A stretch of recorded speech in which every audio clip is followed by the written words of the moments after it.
demanding easier access to critical information. This is on rather starting and running enterprises. Now, they are calling for the act to address the gap head-on. Will that happen, and how soon is that going to happen? We are tracking that. And in the health sector, the big concept, the big conversation, it is the same thorn, the long-standing issue of late supplier payments that is continuing to cause frustration. It has been a conversation for too long. The Minister of Finance, Honorable Neil Reichenberg, is addressing it. He steps in to explain the procurement processes, emergency medicine purchases as well as the legislative changes, the frameworks that they are making changes in, aimed at fixing these bottlenecks. It is going to be a very, very critical conversation we want to listen to and delve deeper as our business journalist Nelson Ndangamandla sits down with the Honorable Minister to really uncover and understand all these bottlenecks. The minister addresses all of them.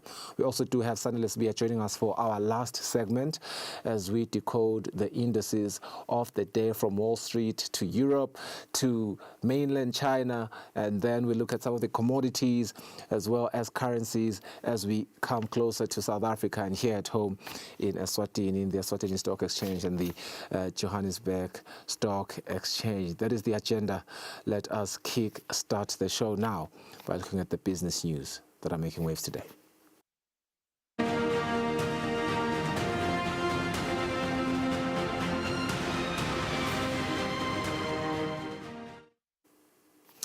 All right, in our first story, the Eswatini Communications Commission says there are some sectors that can be reserved for indigenous Emaswati in broadcasting, telecommunications, as well as postal services. Director of Technical, Tulani Fagutse, said this when sectors in the information, communication and technology made their contributions towards formulating the Citizens Economic Empowerment Act regulations at the United Nations building in Bobane. You would note that the objective is economic empowerment for locals, and that talks to many things to be exact. So we're here to just have conversations, and the conversations have started to say what are some of the areas that we could consider as a contribution. Would say this could really add value. You will note that most of the issues around unemployment for young people. So we are looking into the regulated sectors to say which of the areas can improve the issue of unemployment. As an example, we believe there is an opportunity for young people to participate in areas such as the distribution and retailing of electronic communications equipment, devices and the like. So those are some of the issues that we are discussing and contributing on to say maybe it's some of the areas. Also, whilst that has been a long tradition in terms of the regulated sectors, ownership limitations to say maybe a certain percentage in terms of licensed service providers, they are limited to locals. So those are some of the things, and obviously balancing that with the development of the sector. We would not want to see a situation where we provide for issues that maybe might result in the complete collapse of the sector. So it's an issue of trying to balance those elements. Businesses want more information on starting and running business readily available and accessible. Now, the business owners said the Citizens Economic Empowerment Act should specifically speak to this issue. Let's listen. So today, the Citizen Economic Empowerment Council is having stakeholder engagements with stakeholders from the ICT sector, and which is quite an important sector because it has a lot to do with the development that the country is experiencing. And I think most of Emaswati know about the digital divide, and it means that there's quite a big gap in terms of inviting youth businesses or startups to actually actually participate in this industry, because most of the people don't understand how it functions. They don't see the value chains. So today, in us having this engagement, it will help outline exactly the opportunities that are within the ICT sector. And secondly, it will also help to reserve some of the spaces that bring revenue for Eswatini-owned businesses, as the CEE is actually supposed to do on the ground. Different businesses have shared their expectations on the Act, especially in relation to ICT. Information is the most important thing in the country, and we tend to not really know where to get certain information.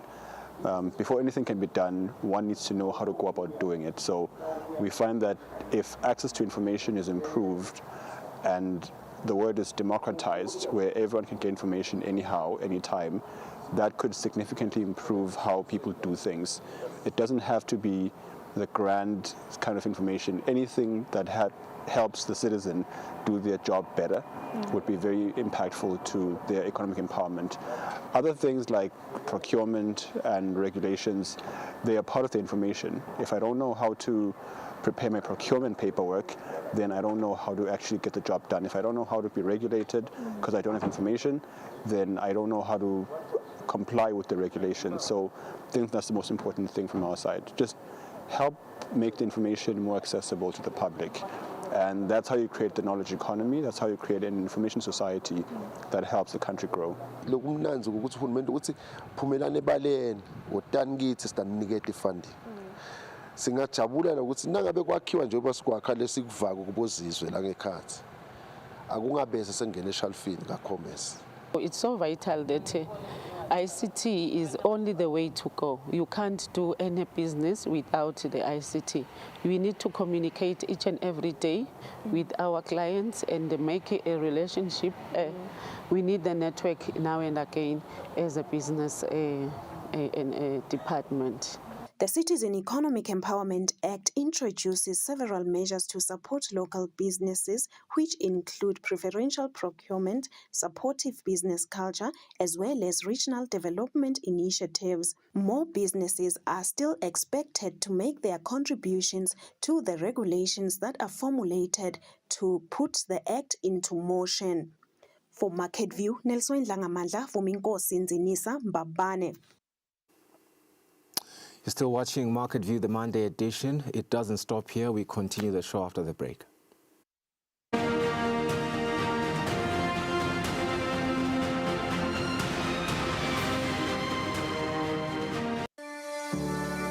Eswatini TV has signed a code of conduct that is enforced by the Eswatini Communications Commission. We are committed to reporting news that is accurate, comment that is fair, and programming that does not amount to hate speech or the description of gratuitous violence or explicit sex. For any complaints of our programming, please contact us on 2411-9600 or email info@eswatinitv.co.za.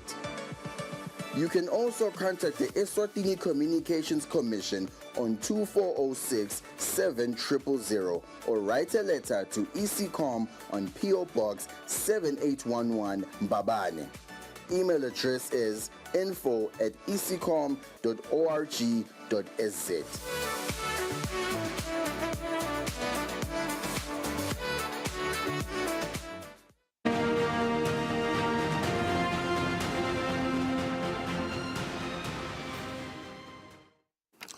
Welcome back to Market View. This is our Enterprise Watch segment. Let's discuss now solutions over bottlenecks that have continued to cause frustration. Late payment of suppliers, a long-standing issue that has indeed caused an outcry in the country with a lot of concerns arising from the health sector. Our business journalist took it upon herself to go and have a very important conversation with the Minister for Finance, Honorable Neil Reichenberg. This conversation is going to give you clarity, first and foremost, on the procurement processes. Let's listen. Honorable Minister, welcome to Market View. Thank you for making time to see us. We came to see you because of the concerns around the procurement processes, especially from the Ministry of Health. So we just want to understand, when does the Ministry of Finance get involved in the procurement processes of medicines? So I think I must understand the Ministry of Finance does get involved at a few points during the whole procurement process. First of all, when any ministry wants to spend money, they need to inform the Ministry of Finance, we plan to spend this money. They ask for what you call a release. They will send a letter, normally within a week. We'll have responded and we'll release the budgets that they need. Especially the Ministry of Health, normally we manage it so it's like every quarter. A quarter of the budget is spent every quarter. The Ministry of Health, though, because of the need for medicines to be procured in the beginning of the year, normally release most of the budget already early in the year to try and assist them to buy medicines. After the release is done, the Ministry of Health then goes through the whole procurement process of buying the drugs, of going out to tender to buy the drugs. When they have finished the tender process is an internal process within the Ministry of Health. When they've finished that, though, they then come to tender board for final approval. They bring their whole documentation, the write-up of who they plan to buy it from. Tender board looks at that and then gives tender board approval for that. The tender board sit every week on Wednesday, and they don't have backlog of cases. They're on top of their cases every week. What's come that week, they look at, and they might decide, they might refer something back if something is not neat. Otherwise, they then approve in general for the work that's done. ESPRA has their functions. So the moment you're actually doing your procurement, you also need to announce to ESPRA that you need what you plan to buy, and then they will go through their process of possible advertising to see what they need to do. Keeping in mind that one can buy for a period of time. So one might need to go through a procurement process, but you can buy for 3 years. If you say you want this supplier to supply for 3 years, that's the contract, and once you've gone through the process, you then have a supplier that can continue supply and not need to go through the procurement process every year. It can be a multi-year contract that you can buy from. And then that means that you can then start buying the product or buy the medicines that you need. And once you have bought the medicines and it's time for payment and you have all the paperwork together that's been supplied, you submit that to Treasury. And like I've always said, that in Treasury we prioritize the Ministry of Health, and generally we pay on a weekly basis everything that is for medicines specifically. So as we sit here now, our cash flow is under strain at the moment, and we don't necessarily pay all the bills that are due at government, but the Ministry of Health bills we prioritize, we have for years, and we make sure that on a weekly basis we do pay what is due to the health sector. So why does it seem like the Ministry of Finance is delaying the processing of payments for suppliers, especially those of the Ministry of Health? Yeah, so just to emphasize, at the moment there is the process of supplies. Number one, I think the Ministry of Health, let's say they give an order for medicines, they will wait until the full order has been supplied. And sometimes if you received an order for 10 different kinds of medicines, you can supply some, but you can't supply all. They insist that you supply the whole order. So that sometimes does create delays. The processes are possibly cumbersome. At the moment, the procurement process overall is still an old, let's call it an old-fashioned paperwork procurement process. So we do desperately need to move over to an e-procurement process. So as we speak, you'll have seen the newspapers already for a few weeks been running to do all the engagements to try and change our procurement legislation. We have IFMIS in the country. A team from Rwanda is actually helping us to do this.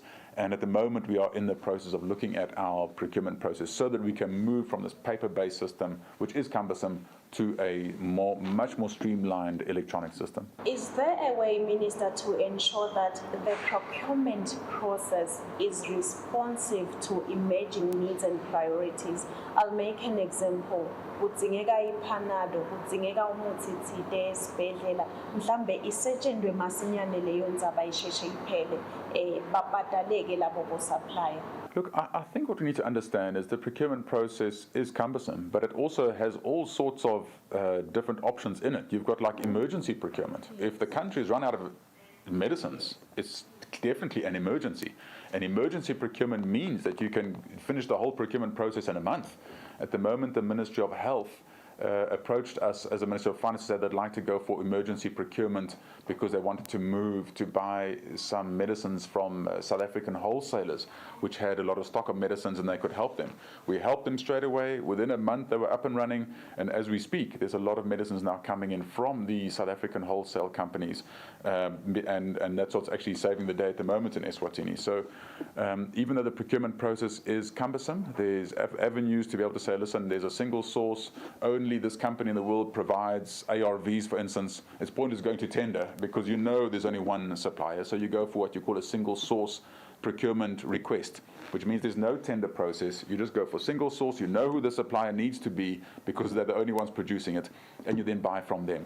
So all those avenues are in the procurement legislation, and they do use them. The Ministry of Health is actually now quite strategically using these methods of procurement. The issue of delayed payments for suppliers, Honourable Minister, has been long-standing. I think I came here, we talked about it at some point where you said there are some loans that the ministry is working on to pay not only suppliers for the Ministry of Health, but suppliers in general.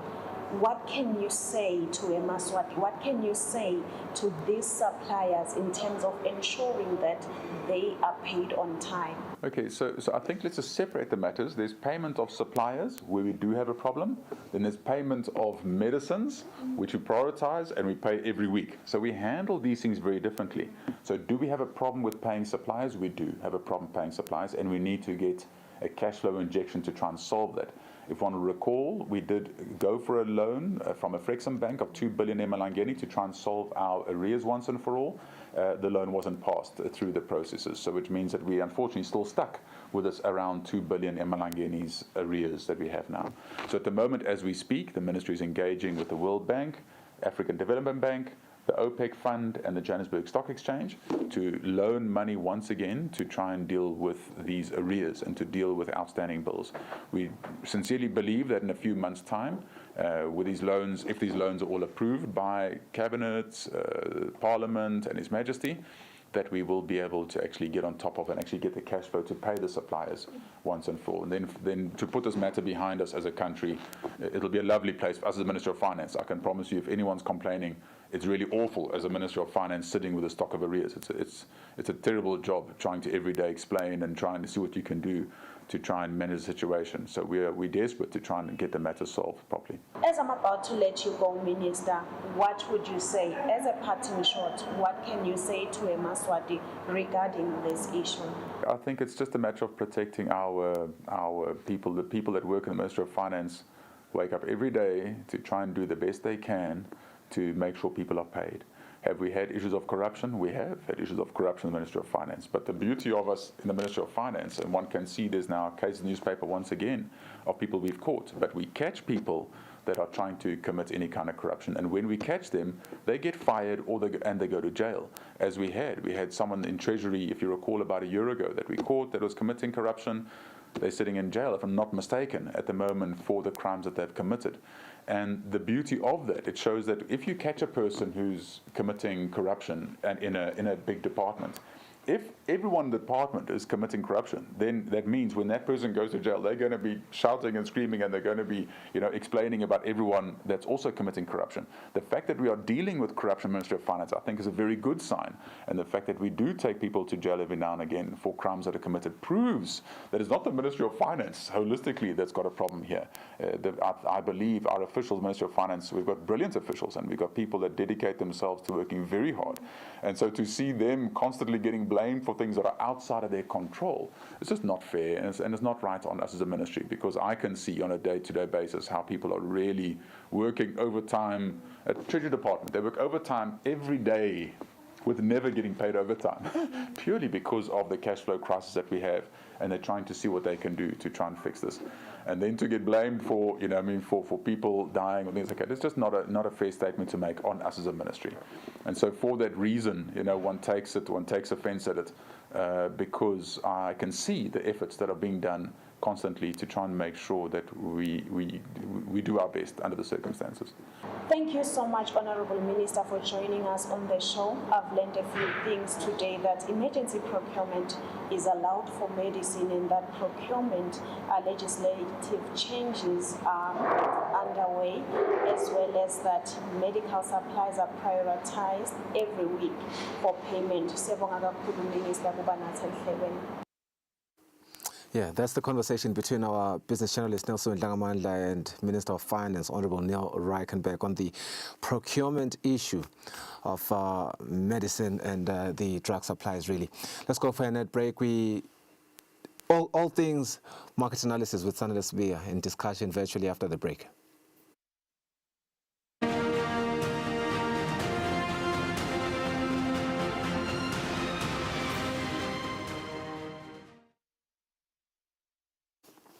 All right, welcome back. The markets are moving, but they're not quite making the waves today. Wall Street kicking off the week with a tech-fueled climb, a tech-fueled climb as the Nasdaq continues to surge ahead while the Dow and S&P barely register a heartbeat. And in Europe, we are seeing that the mood is cautiously optimistic. Gains, yes, but nothing to write home about, really. But in Asia, a tale of two markets. The Nikkei stumbles while the Hong Kong's Hang Seng sprints ahead. Meanwhile, in South Africa's JSE All Share flirts with the red. And Eswatini's ESE, well, let's just say it's keeping a very, very low profile there. But Sanele Sbia is going to make sense of it all. He joins us virtually. We're also going to chime into what is happening on the commodities front there as gold continues to shine brighter and, Brent crude marches upward. And the Lilangeni weakens against the mighty dollar. What is really happening here? Sanele Sbia, good afternoon. Welcome to the show. Always lovely to have you on the show to help us understand these numbers. Maybe let's start by understanding the Nasdaq here that is taking the lead, and on the other side the Dow and the S&P are barely moving. What's fueling this tech-heavy rally? Good afternoon, Mr. Ngumalo, and good afternoon to the viewer. So what is actually happening in the U.S. right now is, President Trump and his administration have actually come out to say they are considering tariffs, but there is going to be a lot of exemptions. So in essence, it seems like President Trump is doubling down on his tariff threats, trying to ensure that, he still keeps the word tariffs on there, but, also giving businesses a way around that, and those tech stocks are actually benefiting on that softer stance in terms of those tariffs that President Trump is putting on, is actually proposing. So when you then now move into the Nasdaq Composite and the S&P 500, so those are actually those stocks that are largely dependent on economic data, and the health of the U.S. economy. As you know, that the S&P 500 houses those retail stocks, and those depend on the health of the economy, and there are those recession fears. So in as much as we are seeing those gains, Mr. Ngumalo, you will notice that with the S&P 500, the gains are actually on a very weak side, because we're used to those 5,900 region, that 5,800 region, but those tariffs and, the likely impact in terms of the consumer expenditure there, in terms of making goods relatively expensive. So that's why it's not really responding much until we see what's going to happen on the 2nd of April, how much of tariffs the current president and the current administration is going to go on with, and how will the economy be performing by then. Are we actually going to see that recession manifesting? Is it going to be a transition, as President Trump keeps on saying? And are markets ready for that transition, even if we do allow ourselves to go through it? Move over to Europe, if we will. I mean, everything there is posting gains, but nothing really spectacular, nothing to write home about. Is this the sign of a market treading water? So what we are seeing in Europe, it's quite an interesting stance, Mr. Nxumalo. So across the board, be it Germany, UK, or even the French, the CAC, what we're seeing in Europe is these running helter-skelter to actually improve and increase on Europe's defense spending so that Europe is less dependent on the American markets. So that rally that we are seeing there, Mr. Nxumalo, is actually on the backdrop of those defense stocks are, showing a bit of light, and we're expecting those 5% of GDP expenditures on those defense stocks, and that is what is really pulling the markets up in Europe. But on a relatively stable type of note, because of what is happening in Russia and Ukraine, I mean, we were actually expecting a bit of a ceasefire, maybe probably in terms of, those attacks in on power utilities in both countries, and also just trying to bring down those aerial assaults in both countries. But that has seemingly gone into effect, but still the bombing has not stopped. The drones are flying into Ukraine, and Ukraine is firing missiles into Russia, and those drones are still flying into Russia. So there is that bit of uncertainty over what is going to happen in the European markets, and also the fact that Europe seems to be left out of this. So it seems Europe does not have any control of what is happening between Russia and Ukraine, and trying to resolve and bring that peace. Yet all of that is happening in the doorstep of Europe, and whatever peace deal is going to come out, Europe must be involved. So now this this lack in show of control within the governments. Now that is the issue that is bringing down that performance within Europe. But we do expect those fiscal the policy changes, in terms of the debt ceilings within the greater Eurozone. Yet, until and unless those start coming through, then the markets will definitely be at that type of level where they are just barely flat, but showing minimal increases. In the interest of time, if you will quickly just, help us understand this interesting divergence that we are seeing happening there in Asia, as well as everything else that we haven't discussed. We have strictly 2.5 minutes. All right, thank you, Mr. Nxumalo. So in Asia, what we are seeing there is those steel tariffs are actually hitting hard on the Japanese markets. That's why we are seeing that downward trend. Those steel sales have not been performing very well for the past 2 months. And then when you look into the mainland and also into Hang Seng, so in Hong Kong, that we're benefiting from that tech rally, and in Hong Kong, we're also seeing the Bank of China playing around with the interest rates, trying to drive some stimulus into the markets. And then in South Africa, there is barely some movement there. Gold is still on that very high trend, but we do see there those impacts of those political dimensions happening between South Africa and the US trickling into the economy. But the fact that gold is rallying, that is holding that the Johannesburg Stock Exchange at that 89,000 volumes, And then in the domestic stock exchange, nothing has changed. And then coming into our commodities, we see that gold continues to rally. It has actually broken another record, and the uncertainty in the global geopolitics is actually benefiting gold. And in terms of Brent crude, again, that uncertainty is coming back, and over there is coming back into the markets. We saw with the Russia type of situation trying to normalize, so that in a way showed signs of an likely increase in demand. And also, we see the US trying to normalize those trade ties with Russia, under the Trump presidency.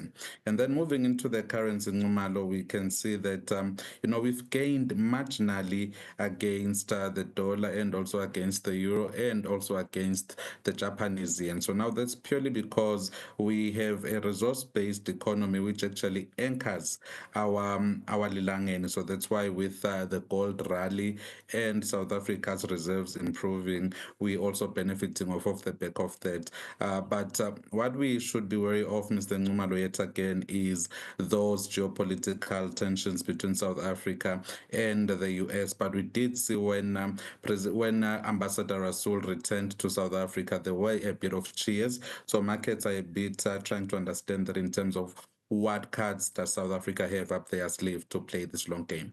100%. Markets continue to move, traders continue to react, and fortunes obviously will then shift. Sanele, always a pleasure. Thank you for joining us, and thank you for joining us to our viewers as well. We hope that you join us again tomorrow at 2 p.m. Have a lovely afternoon. Bye-bye.